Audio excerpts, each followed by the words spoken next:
What's up, Taiwan? I'm Joyce Tseng, coming to you from Taipei with the latest news. We begin with a developing story from central Taiwan, where at least one person is dead after a suspected gas explosion. The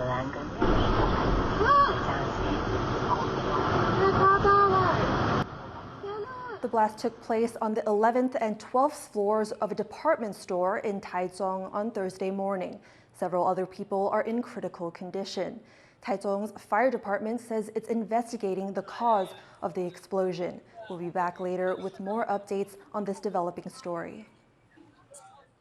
Taiwan's military is on alert after it recorded over a dozen Chinese Navy ships sailing around the country, with one ship reportedly deploying a sonar buoy. This comes after U.S. warships sailed through the Taiwan Strait, triggering the surge in Chinese activity. Jaime Okan reports. More and more Chinese military ships are operating around Taiwan. In the past few days, over a dozen naval ships have been reported around the country. One ship spotted in the northeast was reportedly towing a sonar buoy, most likely gathering intelligence. The surge in activity comes as two U.S. warships sailed through the Taiwan Strait, the first transit mission of its kind under the new Trump administration. China denounced the operation and doubled down on its claims over Taiwan, saying that these transits increase security risks.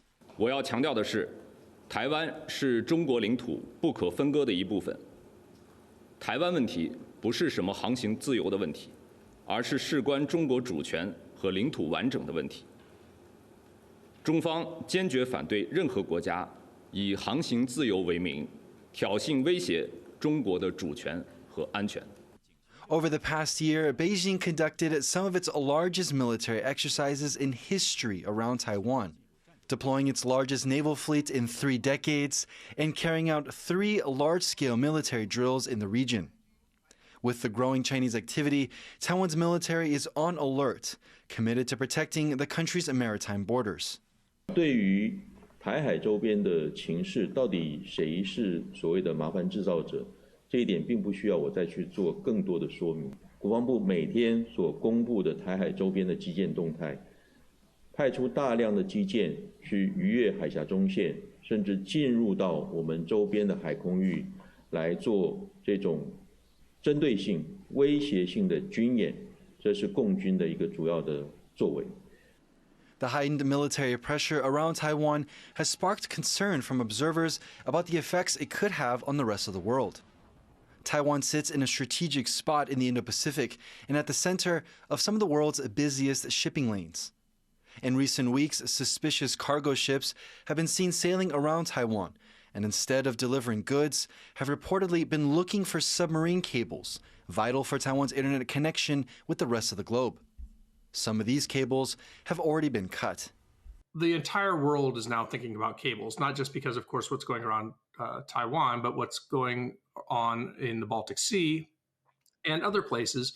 And so I think that there will be an effort generally to begin to try to harden the cable system, right? But there are a lot of cables, and you can't just replace them all instantly. It's very expensive and takes a long time. With so much maritime activity around Taiwan, the military here is trying to adapt to this concerning reality. Not only defending the country's sovereignty, but helping to protect key areas vital to the international community. Ryan Wu and Jaime Okan for TaiwanPlus. Taiwan's military says it's required all volunteer troops to sign an affidavit ensuring they do not have dual citizenship. The change comes after one Navy service member was found to have a Chinese ID. The Defense Ministry is finalizing plans for prospective troops to sign the form as part of efforts to boost vetting of applicants. The Navy also provided more details about the sailor it says had a Chinese ID, saying a relative applied for it on his behalf without telling him. Possession of a Chinese ID in Taiwan's military is illegal and could pose major security risks. Taiwan's finance ministry has reported a 2024 tax surplus of over 16 billion US dollars. Opposition Kuomintang lawmakers are now proposing to give some of that money back to the public. 推动还钱于民2.0，让每人能普发现金1万元，会成为国民党团这个会期的重大民生的提案之一。KMT lawmakers are citing cash handouts the government made after a tax surplus in 2023 as the basis for their proposal. But Taiwan's finance ministry says it wants to use the surplus for government spending and repaying debts.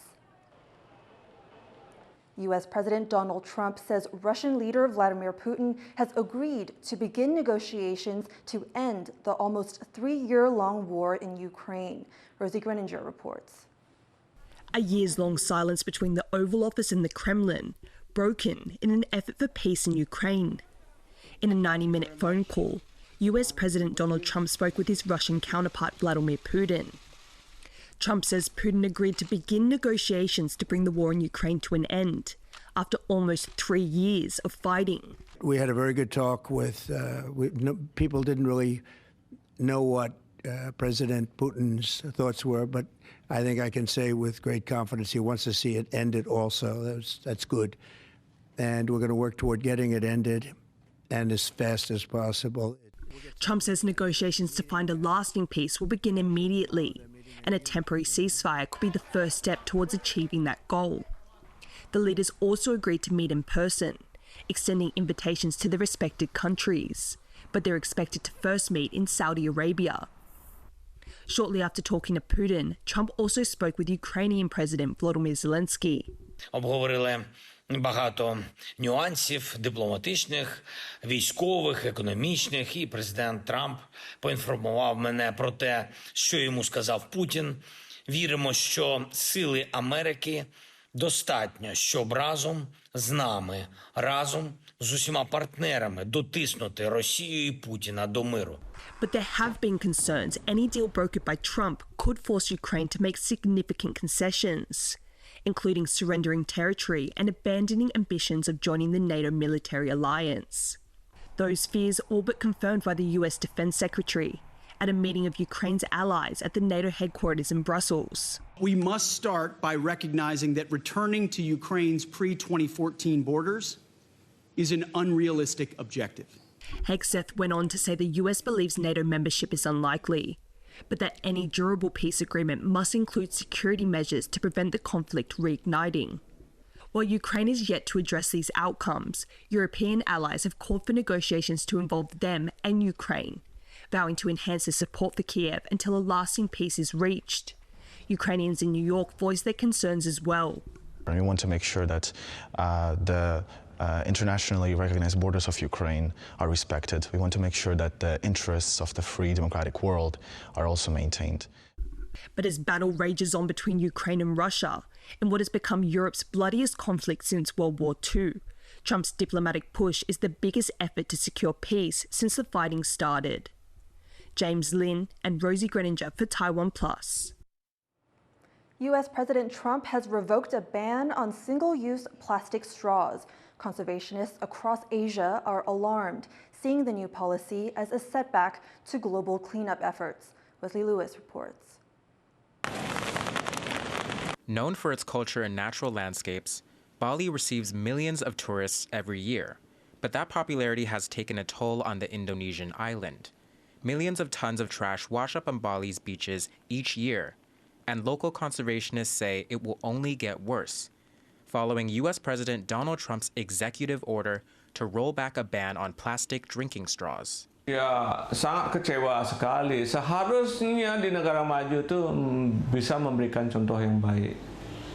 Sudah ditarap bagaimana mereka sudah memperkecil sampahnya atau mengurangi. Kalau yang terjadi sekarang untuk mereka mulai memakai sedotan itu mundur lagi. Nah, dampaknya Conservationist Komang Sudyarta has spent his career tackling Bali's waste problems, urging his government to put restrictions on companies that produce plastic straws, and educating residents of the importance of recycling.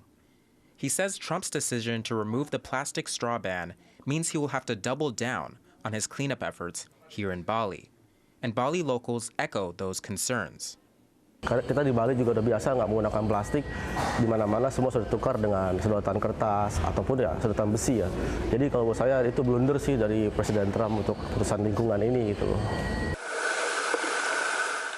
Conservationists in Thailand's Phuket Island have also set off alarm bells about Trump's decision.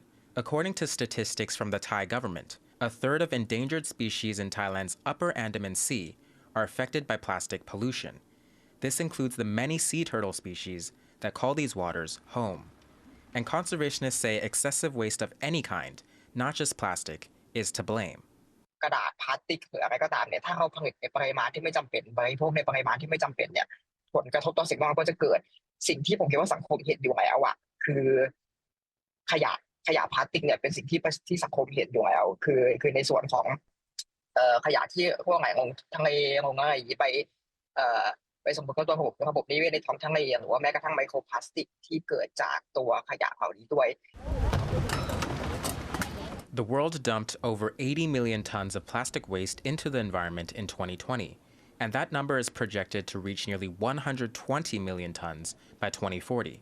And as Trump continues to weaken environmental commitments, including removing the United States from the Paris Climate Agreement again in his second term, conservationists in Bali and in Phuket say it will only aggravate matters, as they will be among those dealing with the repercussions. Joseph Wu and Wesley Lewis for TaiwanPlus. A historic movie theater known for helping launch the career of famed director Ang Lee is set to close after years of financial losses. But the theater's owner isn't giving up on reopening someday. John Van Trieste reports. For 75 years, if you wanted to see a movie for cheap in the city of Tainan, this is where you would come. The family-owned Trenmei Theater has outlasted much of its competition, weathering the rise of VHS, DVDs, and streaming, as well as the punishing years of COVID. And though it never shows the newest releases, you can still see an old-school double feature for less than $5 US.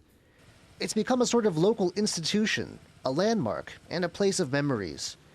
It's even known for inspiring one regular patron, the famed director Ang Lee, to go into filmmaking. But it's been losing $30,000 US a year for some time. And now the financial crunch is catching up with it. It's set to close March 2nd. But that may not be the end for Trenmei. The owner says he'll find a way to get back into business with new partnerships and a new strategy. 比如说我们有做过独立乐团，几乎都是成功的哦。上次也有人说过那个脱口秀，像我这几年有时候去内湾啊、红楼啊，看一些老戏院怎么转型的例子了哈。他们也是把影像放在戏院的一环，结合餐饮，结合一些文创，当然戏院有无限的可能啊。去戏院就是一个想象的空间嘛，哈。But when this comeback might happen is uncertain. And for now, locals passing by say they feel a mix of sadness and nostalgia. 是有点可惜，但如果说是可以让现阶段说可以发展到更好的话，但是乐观其成。细汉的时阵，拢会来这看电影，一家当看2出啊，偌好的，买一张票看2出，所以阮今仔就特别来。For now, the theater celebrates its 75th year in operation, with at least a few more weeks of bringing the joys of film to the people of